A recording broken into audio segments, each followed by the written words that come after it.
Rafa में चल रहे ऑपरेशंस का असर अब हिंद महासागर और लाल सागर में एक बार फिर से देखने को मिलने लगा है। जानेंगे यहाँ पर क्या चल रहा है, जिसके बाद चाइना भी बौखलाकर सामने आ गया है और चाइना ने कहा है कि बंद करो ये सब। तो वहीं दूसरी तरफ चाइना ने अब अपने सोशल मीडिया में कहर तोड़ना शुरू किया है, एक नया रूल निकाल दिया है, जिसके बाद लोग सवाल कर रहे हैं कि आखिर ऐसा क्यों हो रहा है। क्या अपनी जनता को भड़कने देना नहीं चाहता है चाइना? जानेंगे क्या है मामला। इन सब के बीच में WHO को भारत की याद आई है और भारत की तारीफ करनी शुरू कर दी है WHO ने। जियोपॉलिटिक्स में बहुत कुछ चल रहा है। हमेशा की तरह CIS न्यूज नेटवर्क के इस एपिसोड में जानने को मिलेगा बहुत कुछ। आइए जानते हैं इन खबरों को विस्तार से। राफा में जो ऑपरेशंस चल रहे हैं उसका असर अब दिखना शुरू हो गया है हिंद महासागर में भी और दिखना शुरू हो गया है लाल सागर में भी। यहाँ कहा जा रहा है कि हूती विद्रोहियों का एक बार फिर से हमला शुरू हो गया है। स्क्रीन पर आप आर्टिकल देख सकते हैं जिसमें 3 जहाजों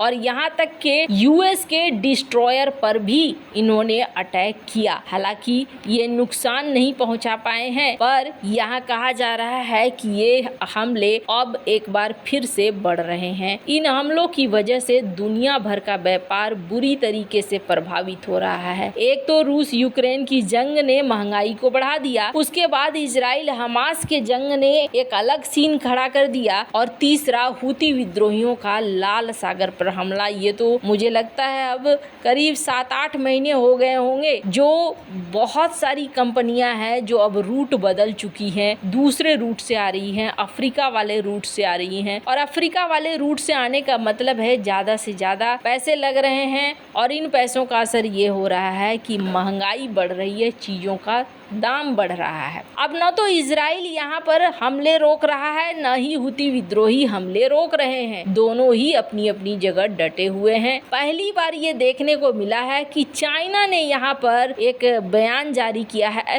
रॉयटर्स की इस खबर को देख सकते हैं और चाइना ने कहा है कि लाल सागर पर सिविलियन जहाजों के ऊपर हमला करना बंद करो। यानी इनका कहना है कि आपका टेंशन युद्ध पोतों से है, युद्ध पोतों से करो ना, आप व्यापार वाले रास्ते में क्यों आ रहे हो। अब चाइना ऐसा क्यों कह रहा है? एक तो कंगाली ऊपर से आटा गीला, यहाँ पर जहाज को लंबे रास्ते से लाना पड़ रहा है। हूती विद्रोहियों के डर से और भी ज्यादा खर्चा बढ़ रहा है। ये मार चाइना की इकोनॉमी पे भी पड़ रहा है। इसलिए अब चाइना ने धीरे धीरे जुबान खोलनी शुरू कर दी है, पर इसका कितना असर होगा ये तो आने वाले समय में पता चलेगा। खैर, जहां एक तरफ ये सब कुछ हो रहा है, वहीं चाइना का अपना सोशल मीडिया है, वीवो वगैरह टाइप का, और इस सोशल मीडिया में कई सारे इन्फ्लुएंसर हैं। लेकिन अब चाइना ने अपने ही लोगों पर गाज गिराना शुरू किया है। खास तौर पर ऐसे इन्फ्लुएंसर्स, ऐसे प्रभावशाली लोग जिनके अकाउंट से ये शेयर हुआ हो कि उनके पास बहुत सारा पैसा है,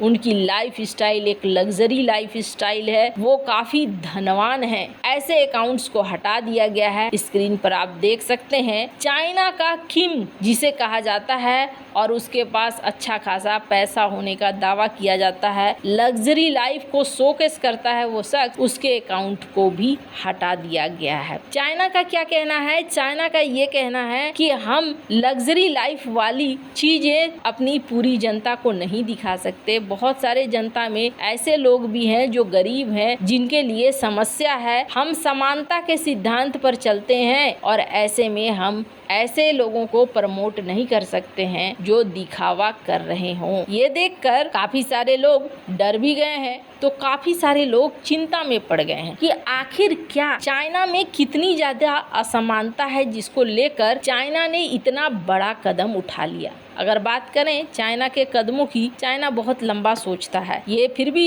एक छोटा मोटा कदम है। कैसे लंबा सोचता है? ऐसे समझिए कि चीन में अल्पसंख्यक मुस्लिमों के धार्मिक स्थलों पर कई तरह के प्रतिबंध लागू किए जाने का सिलसिला जारी है। चीनी सरकार ने सारी मस्जिदों को अब चीनीकरण कर दिया है, यानी कि अरब के शैली में जो बड़े बड़े गुंबद होते हैं उनको हटा दिया, मीनारों को हटवा दिया गया है और चाइना के कल्चर में और चाइना के वास्तु कला में जो मस्जिद है उन्हें रहने दिए हैं। मस्जिद के गुंबद और मीनारे अब उसमें नहीं है। मस्जिद के ऊपर लगे अर्धचंद्र और हरी टाइलों को भी कम कर दिया गया है। चीन की सबसे भव्य मस्जिद सादियान की ग्रैंड मस्जिद दक्षिण पश्चिमी यूनान प्रांत के एक छोटे से शहर में है। पिछले साल तक मस्जिद 21,000 वर्ग मीटर में फैली एक बड़ी इमारत थी, जिसके शीर्ष पर एक टाइल वाला हरा गुंबद था जो अर्धचंद्र से सुशोभित था। बड़े गुंबद के दोनों ओर 4 लंबी मीनारे, 2 छोटे गुंबद थे। मस्जिद की नई तस्वीर में गुंबद को हान चीनी शैली के पैगोडा छत से बदला दिखाया गया। इसके अलावा मीनारों की ऊंचाई कम कर दी गई, उन्हें पैगोडा टावरों में बदल दिया गया। सादियान से करीब 100 मील दूर यूनान के एक और ऐतिहासिक मस्जिद का भी हाल ऐसा ही है। नवीनीकरण किया गया, इसकी अरबी स्टाइल की विशेषताएं हटा दी गई, इनकी चीनी शैली में बदल दिया गया। चीनी सरकार ने 2018 में इस्लाम के चीनीकरण पर एक 5 वर्षीय योजना प्रकाशित की थी। इसका उद्देश्य विदेशी वास्तुकला शैली का विरोध करना और चीनी विशेषता वाली इस्लामिक वास्तुकला को बढ़ावा देना है। लेकिन कहा जा रहा है कि सिर्फ यहीं तक नहीं है, जो किताबें पढ़ाई जाएंगी, जो कल्चर प्रमोट किया जाएगा, वो सब कुछ अब इनके अनुसार है। हालांकि पाकिस्तान में कुछ लोग ये डिस्कशन कर रहे थे कि अगर ऐसा भारत में हुआ रहता ना, तो अभी तक तो बहुत ज्यादा हो हल्ला मच गया होता है। फिलहाल के लिए यहाँ पर कोई कुछ नहीं कर पा रहा है और सब चुपचाप बैठे हैं। वहीं दूसरी तरफ अपने तुलसी भाई, अब ये तुलसी भाई कौन है तो आपको बता दें, गुजरात आए थे WHO के प्रमुख टेड्रोस, तब PM मोदी ने इन्हें तुलसी भाई नाम दिया था। और यहाँ पर तुलसी भाई ने आखिरकार भारत का छाप छोड़ा है। WHO ने ये तय किया है कि अगर कोविड की तरह अगली कोई महामारी आ जाए तो सदस्य देश किस तरीके से तैयारी करेंगे, बड़े बड़े प्रतिनिधि किस तरीके से तैयारी करेंगे, और इसके लिए वो चाहते हैं कि एक हस्ताक्षर हो जाए संधि पर। लेकिन मसौदा नहीं तैयार किए जा सकने के कारण ये ठंडे बस्ते में है। WHO के डायरेक्टर टेड्रोस घेब्रेयेसस ने कहा कि शुक्रवार तक इस पर एकजुट न हो पाना कोई नाकामी नहीं है। इस हफ्ते वर्ल्ड हेल्थ असेंबली आगे की तरह तैयार रह सकती है और आगे हम बात करेंगे। WHO ने एक नया निवेश दौर शुरू करते हुए $7 अरब की धनराशि जुटाने का लक्ष्य रखा है। 77वीं